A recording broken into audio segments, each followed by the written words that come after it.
सबसे पहले आप सभी लोगों का बहुत-बहुत धन्यवाद। और आपके सवाल में ये था कि मैं विश्व हिंदू रक्षा परिषद का प्रदेश अध्यक्ष था। था नहीं, मैं वर्तमान में भी विश्व हिंदू रक्षा परिषद का प्रदेश अध्यक्ष हूँ। और सुहेलदेव भारतीय समाज पार्टी एक राजनीतिक संगठन, एक पार्टी है, उसमें मैं बतौर सदस्य जुड़ा हूँ। तो वर्तमान में तो मैं दोनों ही पार्टियों में हूँ।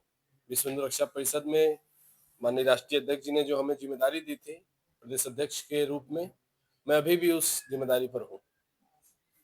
जैसा कि सारे लोग कई सारे प्रयास लगा रहे हैं कि 2027 के दृष्टिगत आपके ये कदम रहेगा, इस पर क्या कहना है? नहीं, देखिए, किसने किस प्रकार से क्या चीज़ को देखते हुए इस पहल को 2027 से जोड़ा, इसके बारे में तो मैं कोई सफाई ना ही दूँ तो ही ठीक है। क्योंकि मेरे दिल-दिमाग में तो अभी ऐसा कुछ नहीं है कि हम 2027 में कोई तैयारी करें। मेरी तो बस प्रयास ये है कि हमारे साथ के जो लोग हैं, जो पंचायती चुनाव में जिला पंचायत सदस्य का चुनाव लड़ रहे हैं, अलग-अलग वार्ड से, चाहे वो प्रिया गुप्ता जी हों वार्ड संख्या 46 से, चाहे पंकज हों वार्ड संख्या 45 से, चाहे राधेश्याम गुप्ता जी हों वार्ड संख्या 41 से, चाहे अनीता यादव जी हों वार्ड संख्या 57 से। मेरा तो बस ये प्रयास है कि अपने जो लोग जुड़े हुए हैं, जो हमारे परिवार से जिनका संबंध है, जो लोग पिछले कई सालों से हमारे साथ जुड़ करके समाज में सेवा करने का काम कर रहे हैं, हमारा तो बस ये प्रयास है कि उन सभी लोगों को, जिस तरीके से हमारे पिताजी जिला पंचायत सदस्य हैं, उसी तरीके से जनता के आशीर्वाद से और जनता को अपील करते हुए हम तो बस उनको भी जिला पंचायत सदस्य बनाने के पीछे लगे हुए हैं। ऐसा आपने क्या देखा सुरेंद्र भारतीय समाज पार्टी जो उसका सदस्य बने? देखिए, ये चीज़ें, चूँकि आप खुद एक पत्रकार हैं और आज के समय में पत्रकारिता को महत्व दिया जाता है, तो आप न्यूज़ चैनल पे भी देख सकते हैं और सोशल मीडिया पर भी देख सकते हैं कि किस तरीके से मानव शिक्षा सेवा संस्था 2008 से लेकर के और ये 2026 चल रहा है, अभी तक निरंतर लोगों के बीच में लगी रहती है और लोगों के सुख-दुःख में जाकर के उनकी सेवा करने का काम करती है।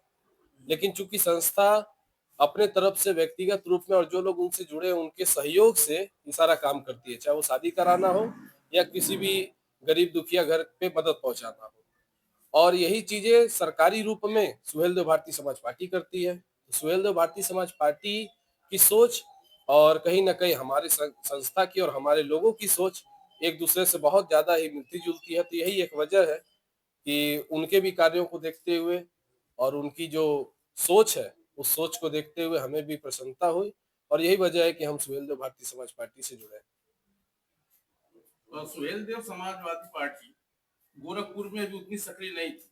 आपसे पार्टी में आ जाने से क्या गोरखपुर में फिर कार्यकर्ताओं को जो जो चुनाव लड़ेंगे प्रत्याशी उनके लिए मदद करेगी? देखिए, शिखर गुप्ता कोई बहुत बड़े नेता थोड़ी हैं कि किसी पार्टी को हम बना देंगे और बिगाड़ देंगे। नहीं, बनाने बिगाड़ने की बात तो नहीं, नहीं, नहीं। लेकिन जब आप पार्टी के सदस्य हैं तो आपकी जिम्मेदारी तो बनती है। मेरी ज़िम्मेदारी ये बनती है कि मैं जिस भी पार्टी में जुड़ा हूँ, जिस भी संगठन में जुड़ा हूँ, उस संगठन को अपने तरफ से अपना 100% देने का काम करूँ और उस संगठन को बड़ा करने का काम करूँ। लेकिन आपने जो सवाल किया कि गोरखपुर में मैं इसको किस तरीके से विस्तार करूँगा, तो देखिए, जिस तरीके से हमारे माननीय राष्ट्रीय अध्यक्ष, जो सुहेलदेव भारतीय समाज पार्टी के राष्ट्रीय अध्यक्ष और उत्तर प्रदेश सरकार के कैबिनेट मंत्री भी हैं, माननीय ओम प्रकाश राजभर जी, और बड़े भाई डॉक्टर अरविंद राजभर जी, जो कि पार्टी के राष्ट्रीय प्रमुख महासचिव हैं। तो उन लोगों का जैसे आगे निर्देश मिलते रहेगा, जैसा उन लोगों का आदेश मिलता रहेगा, पार्टी के लिए हम लोग सिर्फ गोरखपुर ही नहीं, बल्कि मुझे लगता है पूरे प्रदेश और पूरे देश में हम लोग काम करने का प्रयास करेंगे। गणतंत्र दिवस पर क्या कहना चाहेंगे सर?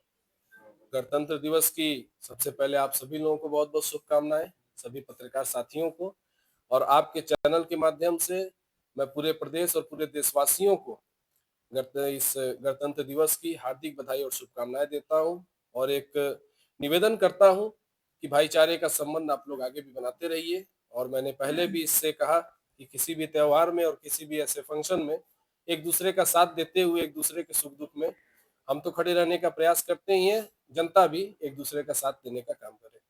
बहुत-बहुत प्रिया जी, धन्यवाद। आप पंचायती राज के तहत जिला पंचायत सदस्य का चुनाव वार्ड नंबर 45 से लड़ रहे हैं। गणतंत्र दिवस के उपलक्ष्य में क्या जानकारी देना है? पहले तो सभी लोगों को जैसे कि बहुत-बहुत शुभकामनाएँ कि हमारा गणतंत्र दिवस है 26 जनवरी को और साथ ही साथ जो बॉर्डर पे हमारे भाई हैं जो रात दिन एक करके आज हमें चैन से नींद आती है, तो उनको भी मैं बहुत-बहुत शुभकामनाएँ दूँगी और पूरे देशवासियों को मैं शुभकामनाएँ देने का काम करूँगी।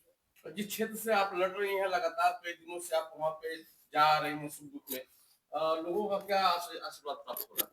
कई दिनों से नहीं, ये मैं कई सालों से उस क्षेत्र में हूँ और वो जो प्यार, जो स्नेह मैं चुनाव लड़ूँ या नहीं लड़ूँ, वो हमेशा मिलता रहा है और बाकी रिज़ल्ट के बाद आप लोग को भी पता चलेगा कि वो कितना मुझसे प्यार करते हैं।